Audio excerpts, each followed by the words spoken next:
सबसे पहले आप लोगों के आने का बेहद शुक्रिया कि आप लोग यहाँ तशरीफ़ लाए। और जैसा कि इमरान ने कहा कि 2025 की पहली थिएट्रिकल प्रोडक्शन है जिसके लिए आज हम यहाँ पे जमा हुए हैं, जिसके अनाउंसमेंट के लिए। मगर इसके साथ साथ एक बात और मैं ये ज़रूर कहना चाहूँगा कि ये जो साल है 2025 नापा के लिए बहुत अहम यूँ है माइलस्टोन ईयर इसलिए है क्योंकि नापा is completing it's 20 years in 2005। नापा की इनाग्रेशन हुई थी 1 फरवरी 2005 और 2005 वाज द ईयर जब पहला बैच नापा का आया था।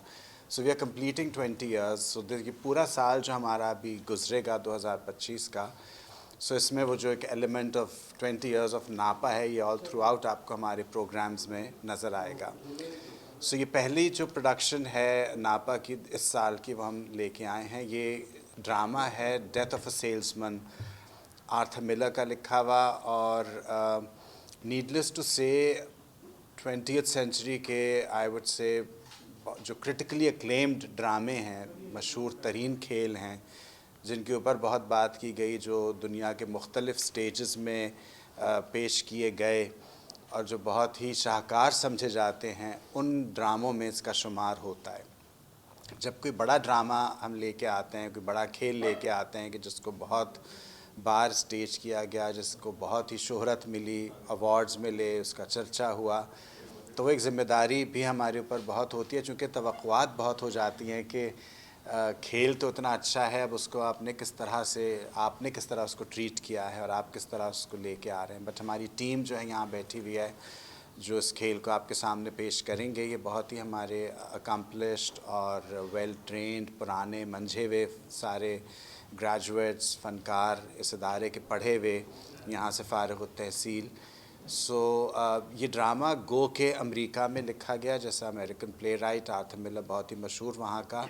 मगर जो इसकी जो थीम है वो ऐसी है कि everyone can relate to it. Faizan जो इसके डायरेक्टर हैं, he will speak more about that. और जो रीज़न, जो वजह बनी कि why this play became so popular और उसका इतना जो नाम और चर्चा और इसको इतना क्लेम एक मिला, वो भी इसीलिए मिला कि ये इतनी रिलेटेबल स्टोरी है, ये कहानी इतने लोगों को हिट करती है क्योंकि हम सब इस चीज़ को सोचते हैं। वो ख्वाब जो हर शख्स देखता है, जो चाहता है कि मैं एक ऐसी दुनिया में रहूं कि जहां मुझे सक्सेस मिले, मुझे अपॉर्चुनिटी मिले, मैं कुछ अपने लिए, अपनी फैमिली के लिए कर पाऊं, और वो ख्वाब उसको मिलता है कि नहीं मिलता, सो वो मुझे एक in the context of the US उसको तो वो अमेरिकन ड्रीम कहते हैं, बट यूनिवर्सली ये चीज़ हर सोसाइटी में मेरा ख़्याल है अप्लाई करती है। सो ये खेल है। और Faizan Chawla not only is a graduate of this academy, बल्कि फैज़ान हमारे फैकल्टी मेंबर भी हैं थिएटर डिपार्टमेंट में, और he is an accomplished actor, he is a director, और फैज़ान ये खेल लेके आए हैं। सो मैं चाहूँगा कि इस ड्रामे के बारे में फैज़ान बात करें और जो बाकी हमारे साथी यहाँ बैठे हैं जो कि इस खेल के मरकज़ी किरदार अदा कर रहे हैं। तो ये खेल जो है इट्स अबाउट अ सेल्समैन, जैसा कि नाम से ज़ाहिर है, विली लोमन उसका नाम है और उसका किरदार उसामा खान अदा कर रहे हैं। बकाया का फैज़ान विल टेल यू कि कौन क्या रोल अदा कर रहा है। Everybody will then talk about Safia, Ashmal, Zuhair, will talk about the characters के क्या इन लोगों का इस खेल में किरदार है। सो पहले मैं आप सबको अपनी कास्ट से इंट्रोड्यूस करवा दूं। ज़ुबैर साहब ने बताया जैसे कि सी साहब ने, उसामा खान जो कि विली लोमन प्ले कर रहे हैं, Zuhair Zubair Biff Loman, Safia Bhalesha Linda Loman and Ashmal Alwani as Happy Loman. तो ये खेल करने का मकसद यही है, अमेरिकन ड्रीम, और उसका रीज़न ये है कि ये अभी भी हमारी सोसाइटी में रेलेवेंट है, बहुत ज़्यादा रेलेवेंट है। ये एक ऐसे शख्स की कहानी है जो अपनी ज़िंदगी के ख्वाबों के पीछे उसने पूरी ज़िंदगी लगा दी, बट सोसाइटल प्रेशर की वजह से उसको उन चीज़ों पे वो नहीं पहुंच सका।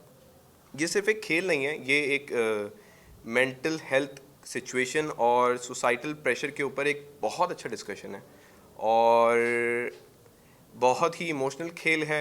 इसमें एक हाई क्वालिटी प्रोडक्शन के साथ साथ आपको एक ऐसी जर्नी मिलेगी जिसको आप बहुत इन्जॉय करेंगे इमोशनली। और मैं चाहूँगा कि कुछ अपने कैरेक्टर के हवाले से जो एक्टर्स हैं वो खुद थोड़ा बहुत बताएं। उसामा खान। ज़ुबैरी साहब और फैज़ान भाई ने बताया कि मैं जो किरदार कर रहा हूँ विली का कर रहा हूँ। विली लोमन एक एजिंग सेल्समैन है, और एक मुझे जो बहुत अहम चीज़ लगती है इस खेल की वो ये कि जो हमारे इस खित्ते के हिसाब से बहुत रेलिवेंट है कि हम जो एज़ फादर्स कुछ चीज़ अचीव नहीं कर पाते अपनी ज़िंदगी में, then we pass on that dream to our childrens, and then we expect कि वो चाहे वो खा उसके काबिल हैं या नहीं हैं, या उन्होंने कुछ और करना है, हमारी ख्वाहिश ये होती है कि जो हम अचीव नहीं कर पाए तो वो हमारे जो बच्चे हैं वो अचीव करें। तो उस सेल्समैन की कहानी है जो अपनी ज़िंदगी में कुछ ऐसी चीज़ें अचीव नहीं कर पाया जो वो अपने बड़े बेटे की से ख्वाहिश रखता है वो करे, और उस मामले में उनके आपस की कुछ झड़प है, कुछ आपस में तज़ाद है, जिस बारे में वो एक काफ़ी एक मुश्किल हालात से गुजर रहे हैं दोनों, फाइनेंशियली भी और आपस में भी जो उनका रिश्ता है। तो I will say death of a salesman is a play about a love story about a father and his elder son, Biff Loman. So that's it. Pass on to, I guess, Biff.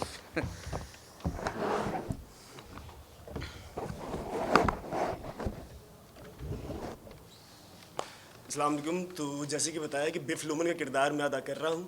Beef Loman एक जो Willie Loman है उसका बेटा है बड़ा, और इसकी जो कहानी पूरे प्ले का जो मतलब कि कॉन्टेक्स्ट है और जो मतलब कि टेंशन है वो उस किरदार से ही है जो कि इसका बड़ा बेटा है।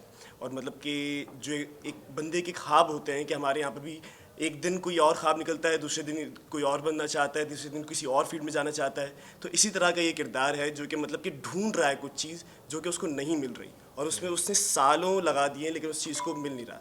और यही बात उसके बाप को खाई जा रही है कि एक लड़का जो उसका बेटा जो इतने बड़े बड़े ख्वाब देखता था, जो इतना मतलब पैशनेट था चीज़ों को लेके, अब वो बिल्कुल ही जो है मतलब कि कॉन्फिडेंट नहीं है, उसके अंदर कोई मतलब कि कॉन्फिडेंस नाम की कोई चीज़ नहीं है, डरता है लोगों से, कहीं पर जाता है तो मतलब कि बात नहीं कर पाता, इस तरह का वो टेंशन उसकी आ जाती है। और यही बात मतलब कि वो पूरे प्ले की चलती है कि क्या हुआ इस लड़के के साथ ऐसा कि ये लड़का की ट्रांजिशन ऐसी मतलब कि जो है वो ख़तरनाक हुई। तो ये प्ले इस बारे में और चीज़ हो गया। Thank you. बहुत शुक्रिया आप सबके आने का, और हमें अपने खेल के बारे में बात करने का मौका मिल रहा है, उसके लिए भी बहुत शुक्रिया। मेरा किरदार हैप्पी लोमन है, और जो विली साहब के छोटे साहिबजादे हैं, छोटा बेटा जो है, और उसकी हरकतें भी कहीं ना कहीं छोटे बेटे वाली है, और कहीं ना कहीं जो ख्वाब जो अब्बा है हमारे वो बड़े भाई के लिए देखते हैं, हैप्पी कहीं ना कहीं उसी ख्वाब में गुम हो जाता है और उसकी जो अपनी ज़िंदगी है उससे अलहदा हो जाता है।